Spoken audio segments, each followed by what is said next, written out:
12 o'clock exactly. Boom. All right, hi everyone, my name's George Farmer. Thank you so much for coming. What a great crowd, much bigger than yesterday, so that's awesome. I'm going to be setting up this beautiful little Denelay Scapers tank, 55 litres, about 12, 13, 14 gallons. You can win it, right? You can win the whole thing. If you've got a car, you can win this tank, completely set up. Comes with filter, lighting, soil, hardscape, beautiful plants. You walk away with the whole thing. So all you have to do, take a photo of me whenever you want during the process. If you've got an Instagram account, use the hashtag Tropica USA. It's written down there right at the bottom, Tropica USA and at Tropica Aquarium Plants, and they'll automatically enter you into the raffle, okay? And you have a chance to win this. We gave away 2 yesterday, we're giving away 2 today and 1 tomorrow as well. Come in guys, get closer, let's be friends. Okay, so my job today is to aquascape this for you guys. Just a hands up who's got a planted tank already. Okay, not all of you, so that's really great. So at least you can hopefully learn something, take away a little bit of inspiration, hopefully, learn a few techniques. And please ask me any questions during the setup, and I might ask for volunteers to help me out as well. Okay? Any questions before we get going? Good. Excellent. So, the tank itself, like I said, Denelay Scapers tank, it's rimless, means it doesn't have any braces, and we love rimless tanks in aquascaping because you can have stuff coming out the top, you can view into the tank, lots of different options for lighting, and it's just much easier to kind of aquascape and customize.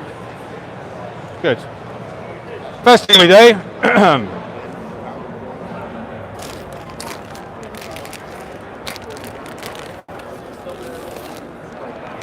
add some soil. So Tropica Aquarium soil, if you want to buy any today, you can get it down from Brooklyn Hardscape. I'm not sure what the retail price is, but it's a great product. So unlike gravel and sand, you don't need to pre-rinse it. You can just put it in straight away. And what it does, it creates a really great home for the plant roots, but also for the inhabitants. So it actually reduces the pH slightly, so about pH 6.5. Buffers it about pH 6.5, and it will reduce the KH as well. And softer water makes plant growth a bit easier, basically. And a lot of tropical fish and shrimp prefer it a little bit softer as well. So I'm going to put a bit more in.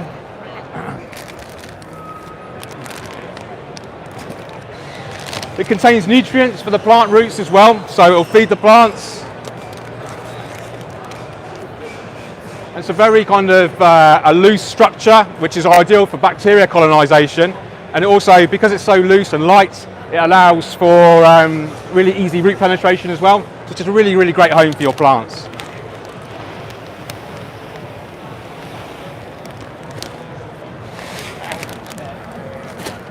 So what I like to do, level it out at the front and actually have it sloping towards the rear. And then what that does, it gives the illusion that the tank is actually deeper than it really is, okay? So that's the soil in. Now it's one of my favourite bits of aquascaping, it's the hardscaping process. And it's really worth paying attention to this because, like I say, it's really important. It's like the backbone of the aquascape. If you get the hardscape right at the beginning, it's very likely you're going to create a really strong aquascape. Have a weak hardscape and you're just going to have to rely on much more on the plants to create the aesthetic. So really focus on decent hardscape, choose the right materials, position them appropriately to get a nice aesthetic balance, and it's quite simple. Just follow a few rules which I'll tell you about in a minute. So this is tangled together. So this is like just a spindly driftwood. It will want to float, so bear that in mind. If possible, I always kind of pre-soak my wood for a few weeks. That obviously allows it to sink in the aquarium, so when you do eventually fill the aquarium water, it won't float away. It's happened to me before on demos, it's really embarrassing. I'm not actually going to fill the tank with water today, so that's no problem. Also, some wood can leach tannins as well. So, hello. You ever boil it? You can boil it, it speeds up the process. I was just about to talk about tannins as well. A lot of wood will leach tannins, which makes the water stained, like a yellowy brown. Some people like that, a lot of fish like it. but a lot of people don't like it. They want crystal clear water. So do bear in mind that you might get some tannin leaching as well. That can be remedied by large water changes and or chemical filtration such as carbon or Seachem Purigen, something like that. Okay, so we position our hardscape. Now what I like to do is talk about the rule of thirds. Hands up, who's heard of this? Rule of thirds? Good. So photographers out there may have heard of it especially, and it's all about positioning your focal point. So the focal point is the thing that grabs your most attention when you're looking at something, okay? So we need to position that appropriately. Now, what I wouldn't do is position it directly center, because what that's doing is you've got too much symmetry, too much open space here, too symmetrical, your eyes are darting from left to right and they don't settle down. So we just offset it by about a third. So we put it about there. And then we'll do a similar one with this one. I'll bury this bit. This looks really ugly, so we'll just bury that as much as we can. Now, like I said, you can have stuff coming out the top, so you could have the wood exposed like this, and then you can actually attach mosses or other plants. A lot of plants like to grow out of water. So this is great, but we do have a lid for it as well. If you wanted to use a lid, it does come supplied with a lid, but obviously this needs to stay in the aquarium. So we'll position that quite roughly there. I'm just going to wander around the front. Hopefully I'm not going to trip over anything, excuse me.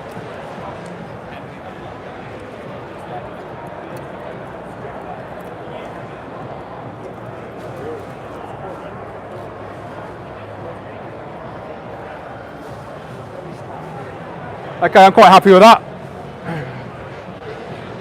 Now I'm just going to add a few small stones. A couple of purposes is that is actually going to kind of weigh the wood down. So when you do fill it up with water, one of you guys will hopefully win this, and you'll have to fill it with water eventually, right?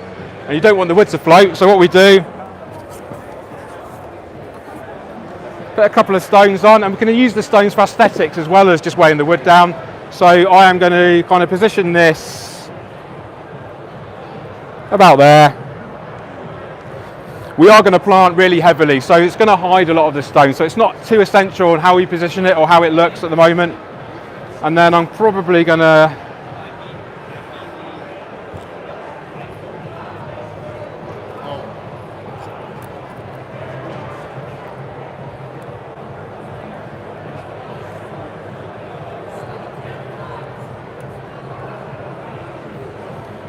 there we go, voila. Okay, how does that look? Thank you. I like you. Okay, we'll use one more stone. We like to use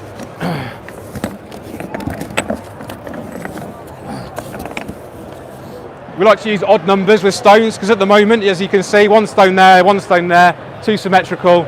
Let's use a third stone to offset that balance.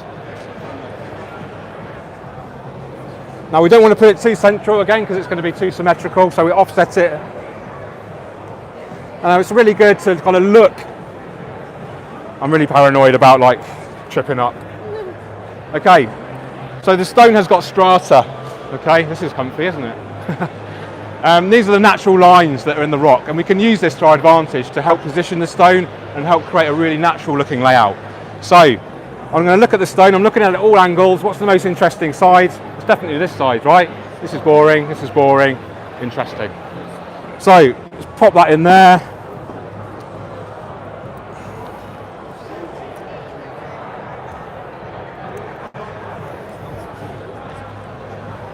And then what you can do, top tip, is just offer the soil up to the base of the rock. And what that does, it gives the illusion like the soil is the earth, the rock has been kind of exposed by the erosion of the earth, and it looks really natural. And that's what the whole kind of principle of the aquascaping style I'm using is a nature aquarium style, which was invented by Takashi Amano. Most of you may have heard of him. Sadly passed away a few years ago now. But he invented this concept of the nature aquarium, which is all about a slice of nature from outside and bringing it into the aquarium. You're not directly copying or mimicking a landscape scene, but more of an essence of nature and bringing that into the aquarium. Any questions so far on the hardscape? I thought you Americans were really like bold and like answering questions, and you guys are like the English, you're really like quiet and reserved. Wow, okay, good. So planting. Oh, one last thing. The rocks, these are called Sirius stone. Beautiful, but they are kind of limestone based. So they will increase your pH and hardness slightly, but we offset that with a large weekly water change. And I always recommend a 50% a week water change. I'll talk more about that later. Okay, planting. Always start off with the foreground, move to the midground and then the background. The reason we don't plant in the background first is you imagine planting some tall stems, they're going to kind of droop over and it's going to stop you from planting in the foreground and the midground. So start off with the front and then work our way back. So I want to talk to you about Tropica 1-2 Grow. Now, has everyone heard of these? Really, really cool. These are my favourite plants in the world. And the reason for that is they're grown in a laboratory in Denmark, and they're actually shipped now as really, really kind of baby plants. They're shipped to Vancouver and grown mature like this in Vancouver, and then they ship these now direct to retail. So you're going to get super, super fresh plants now in the USA, which is really great, okay? Any retailers here, or are you all hobbyists? Show of hands for retailers. Yeah? Oh, I know you. Yeah, you're cool. Good. Happy days. So, the advantages of 1-2 Grow is that you don't get any algae, right? You're American, aren't you? Okay. No algae, no snails, no pest snails, which is a big problem with a lot of plants, right?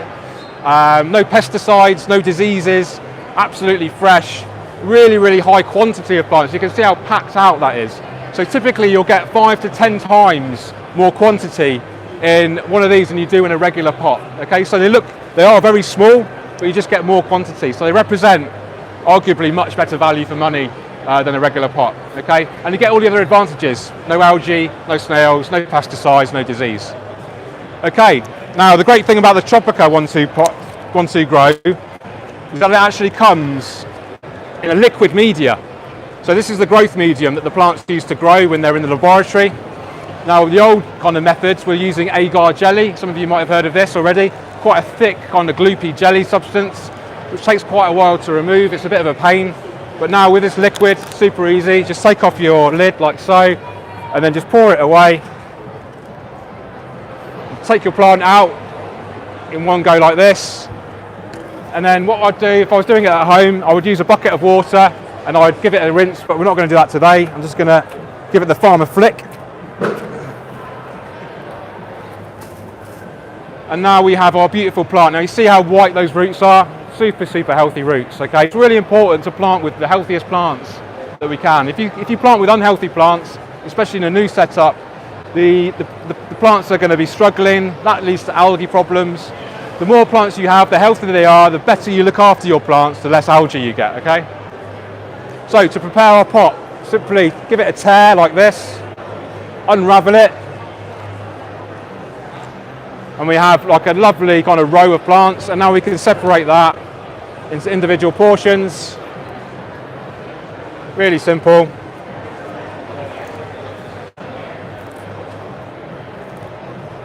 Don't be shy, you can be quite brutal with it.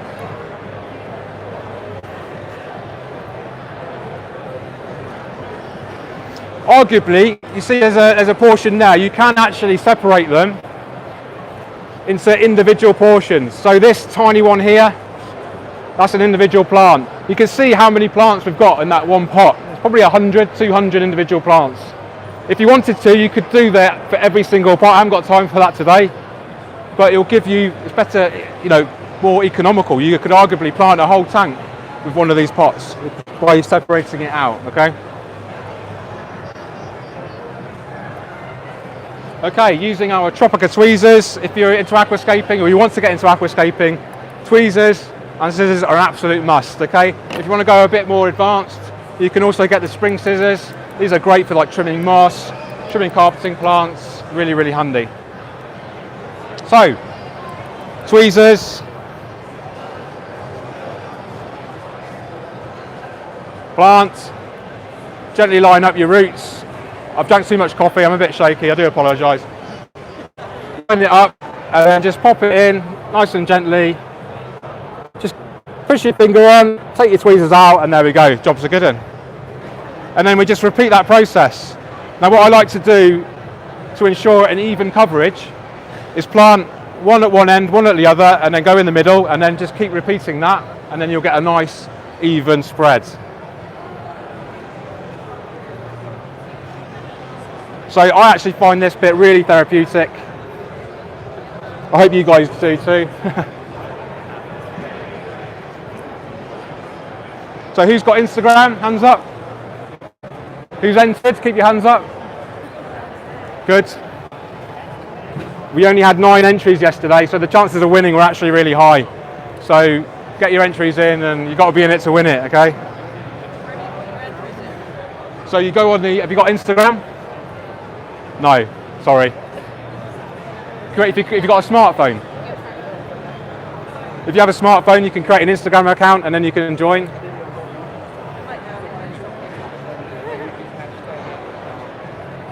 How many people?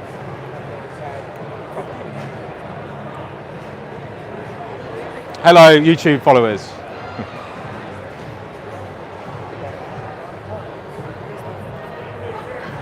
Any trolls yet? Haven't paid attention. Okay. So any questions while I'm doing this?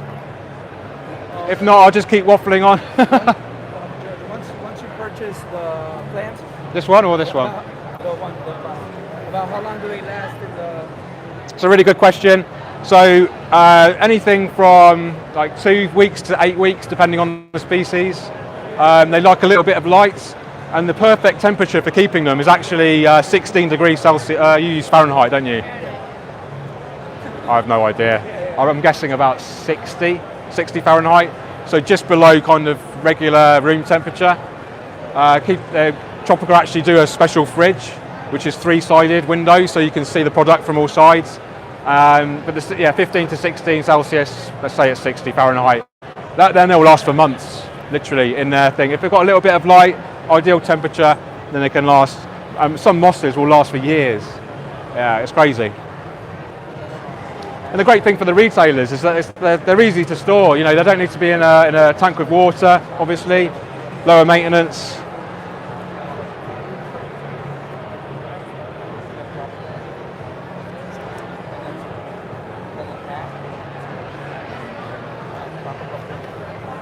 So I don't think I mentioned what species this was. This is Sagittaria subulata.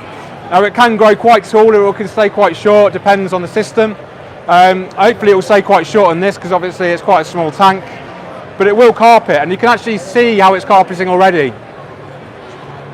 Sends out runners. This is a runner here, and then it will pop a new plant up, and then it will keep doing this, and eventually you'll end up with a solid carpet of plants. So it will look really nice.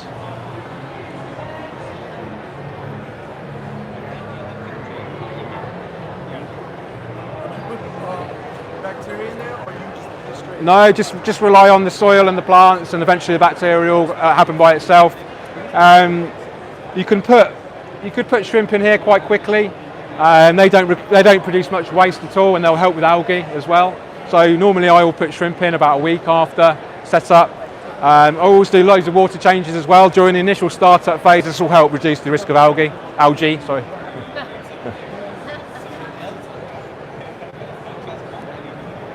Okay, next plant. Let's get rid of this lot.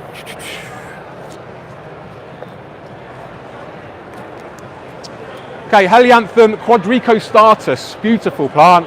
It's actually renamed from the Echinodorus quadricostatus, fun fact. So exactly the same way as before, just pop it out of your pot, give it the thumb and flick. And then you can see the carpeting there. That's a really good example. Look how healthy that is. You won't find healthier plants in the USA right now. Okay, so if I wanted to, I could just cut, hundreds and hundreds of plants. I haven't got time for that today. Do that, and then kind of bunch them all up. Obviously try to keep the roots to the bottom.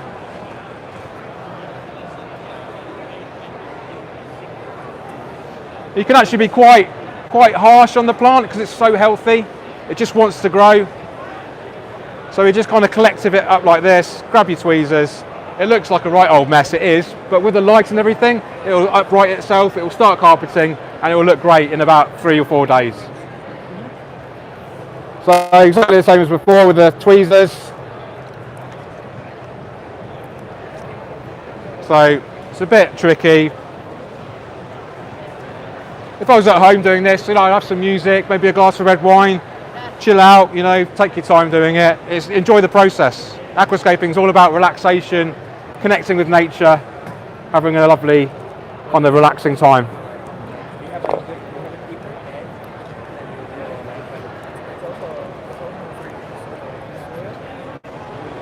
So this actually will grow to about this tall. It's actually quite a fast grower, really quite easy as well.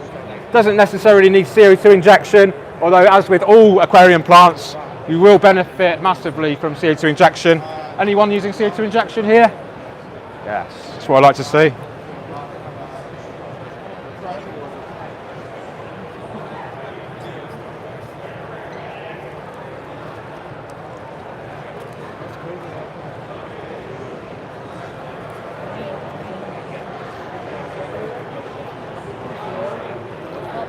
So I'm doing another demonstration at 3:30 today, so you're welcome to come and watch that, and you can enter the contest again.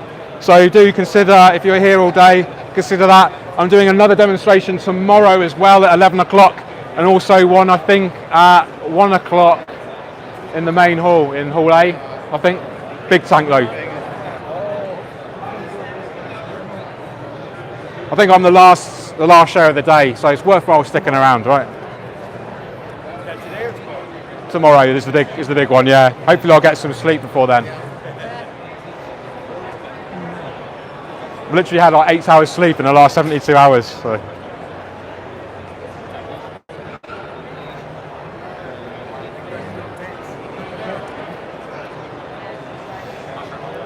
So it's worth talking about maintenance. It's all well and good having a lovely aquascape, but it's only going to look lovely if you keep maintaining it, okay? So schedule at least an hour a week to maintain your tank, and make it like part of your regular ship schedule. Every Sunday morning, or a time of the week that you can almost religiously stick to, and then the tank's going to look great. It's all about preventative maintenance rather than corrective. Okay, so what that means is, rather than addressing problems after they happen, you're preventing them from occurring in the first place. And that's a lot easier to do than fixing out algae, okay? You've all had algae, right? If you haven't, then you're a liar.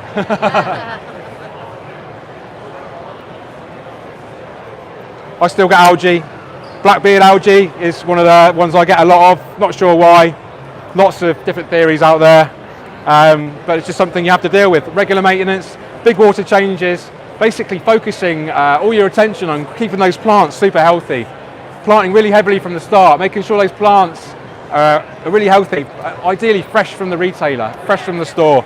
Strike up a relationship with their store, ask when they're getting their next shipment of plants in, ideally from Tropica, of course, and then you're going to guarantee those plants are going to be super healthy like these are right now.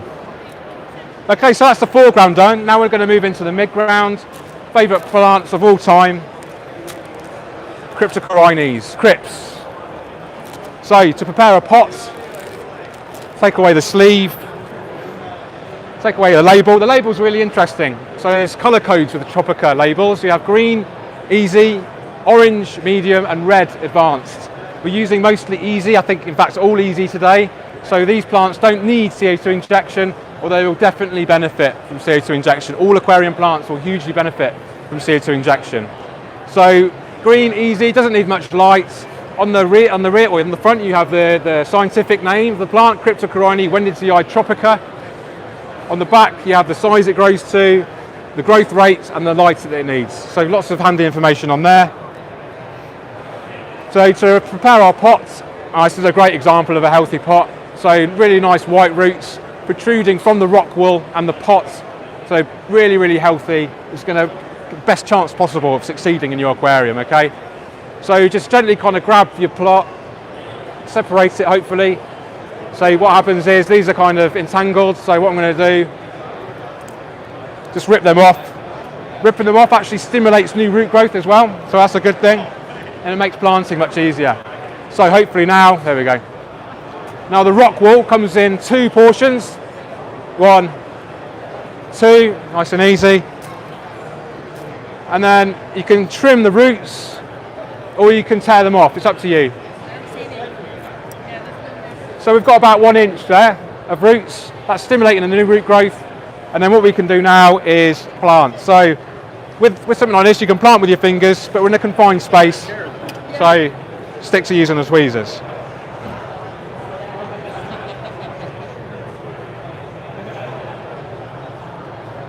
Now crypts are a very interesting plant, and depending on the conditions they're grown in, depends on how it grows. What colour the leaves change to, what texture they change to. It's almost like a lucky dip with crypts, and that's what I think is really great about them. It's like a little surprise. So this is Cryptocoryne Wenditii green. It's one of the most popular crypts, one of the easiest, super adaptable, doesn't need much light, doesn't need CO2 injection. Will definitely benefit from a nutrient-rich substrate like this soil. You can experience crypt melt. Has anyone had this before? So what happens is when a crypt, it has to go through a change. So what that means is that at the moment, this is what we call immersed states. So it's going out of water. So in the nurseries, basically you have nutrient-rich water, and then this is growing out of the water. And what that means is it goes really robust, really kind of hardy. The leaves are quite stiff because it has to support itself in the air. It gets loads of CO2 from the air, and it has more access to light as well. So this is how they're grown in the greenhouses. And what happens is we get them into our tanks, and the plant has to go through a change. It has to adapt to underwater growth. So in nature, plants mostly grow out of water, okay? And then when the flood seasons come, the plant's drowning and it has to adapt to underwater growth. Now what can happen with crypts especially, as it's going through this transition, this transformation, it sheds its leaves, basically. And then it will produce new ones, which are readily adapted to underwater growth. Does that make sense? So that's another advantage about the tissue culture, is that they're grown in a liquid medium, so they're already adapted to underwater growth, so they'll start growing really, really quickly in your aquarium. Have I sold them yet? You all want to buy them now, right? Good. Okay, so same process, trying to get rid of as much of the rock wool as possible. You can kind of comb it away. It doesn't matter if you leave a little bit in there, it's no harm, it's not harmful for the fish or the shrimp.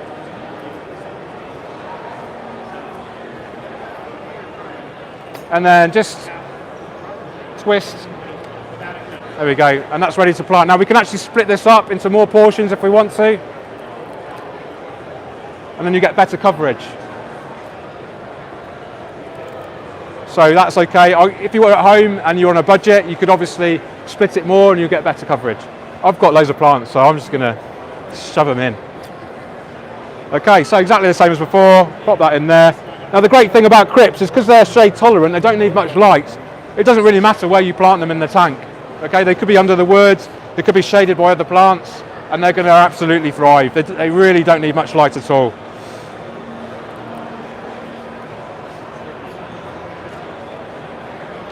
George, I know Jerry, he cuts the plants. Yes, so you know I was talking about the immersed out of water growth, so it's a really good point. So some aquascapers, believe it or not, will trim all those leaves off and then they'll just plant the rootstock and then it will grow the new leaves right away. Now I like to look at the plants from day one, right? So I don't do that.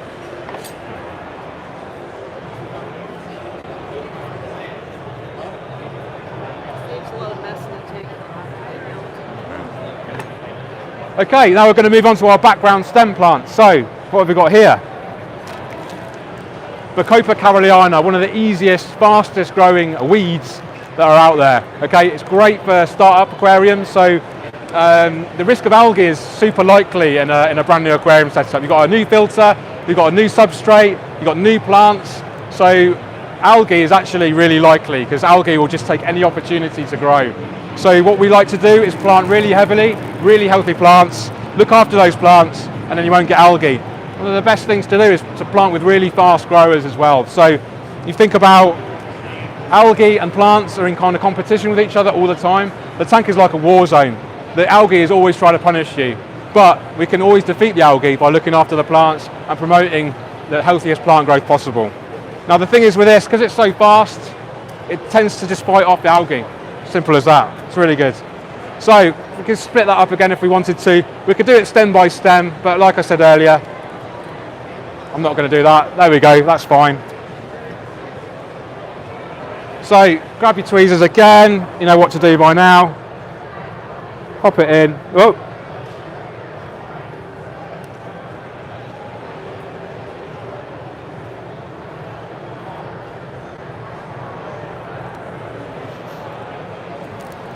Who wants to prepare a pot for me? Anyone? Any volunteers? Oh, fail.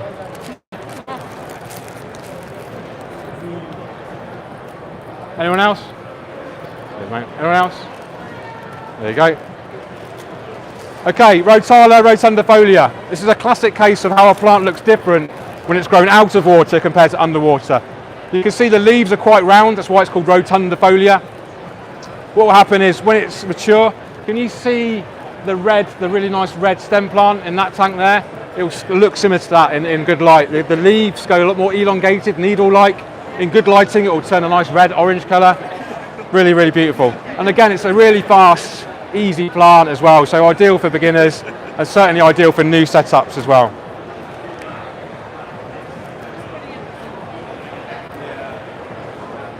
Okay, we'll just split that up a bit more. Okay, great. Take a little bit of the rock wool away, there's a little bit too much on there. And then, simple as before, pop that in there. Now, because this is a colourful plant, I like to kind of keep it around the centre, maybe not too central because it will look a bit too symmetrical.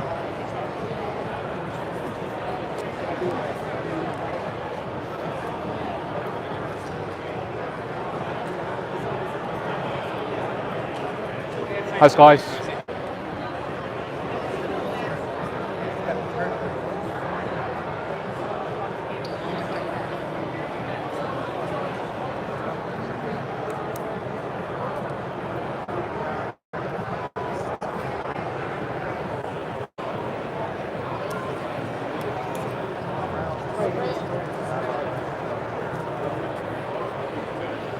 Cheers, mate, thank you.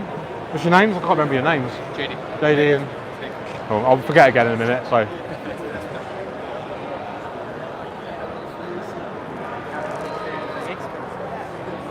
Okay, you can see why we did the foreground first, and then the background right at the end is flopping all around the place. Disaster if you do it right at the beginning. Okay, another one of my favourites. Java fern. Everyone heard of Java fern? Hands up. Hey. Really easy to drop. Showing off. Same as before. Tropica actually produce aqua decor products, which the Java fern's ready attached to wooden rocks as well. Makes aquascaping super easy. So remove as much rock wool as you can, like before. And then this is what we call an epiphyte plant. That means it's attached. It needs to be attached to wood or rocks. So in nature, it's growing in maybe fast-flowing streams. Certainly it's growing out of water as well, so this is immersed form out of water, so it will go through this adaptation phase. And yeah, it needs to be attached to wood or rock, or if you've got fake ornaments, which I don't recommend, it's always best to go for natural. Attach it, and we can do that a few ways. We can glue it, we can use cotton thread, or I'm super lazy, so I just like to find a spot and just wedge it in. And then what will happen over the next few weeks, so that rhizome and the roots will creep along the wood and self-attach, okay? I'm going to do a quick shot of the crowd as well.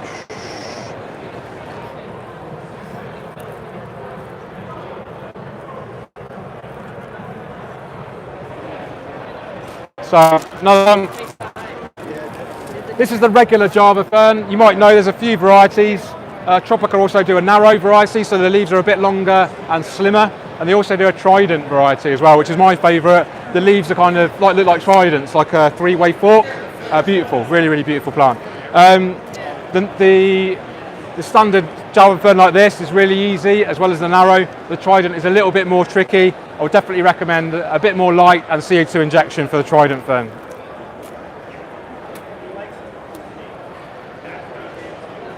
Who has Java ferns at home? Anyone?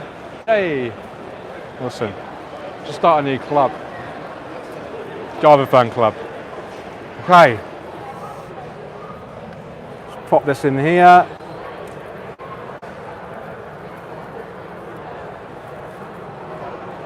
How's it looking? I've not even had a look at it yet properly. Cheers, mate.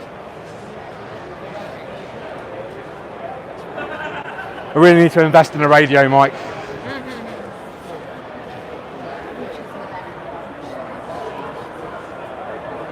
Okay, it's looking a little bit empty around here, so I'm going to add another mid-ground plant here. So we'll go for some Staragini repens, another easy plant in the easy category, so the green label, exactly the same as before. Remove your lid, take out your plants, admire them, and then split it up.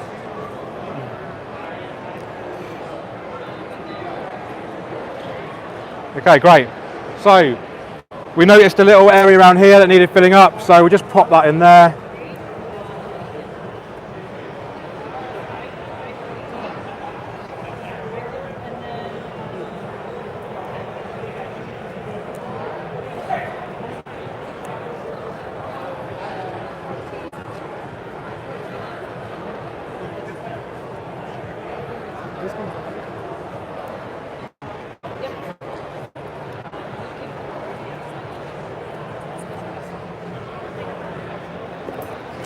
Ta-da! Okay guys, you saw how kind of quick and easy I did that. You know, I've quite a lot of experience doing this, but hopefully you learned a few techniques, learned a few things, got maybe a little bit inspired. Hopefully you can take some of these lessons home with you, maybe buy some cool Tropica products as well, really good. And then just enjoy it guys. It's a beautiful hobby, it's really good fun, it's really relaxing, and yeah, hopefully you guys have learned something. Thank you for coming. There's another show at 3 o'clock. 3:30. Cheers. I'm available for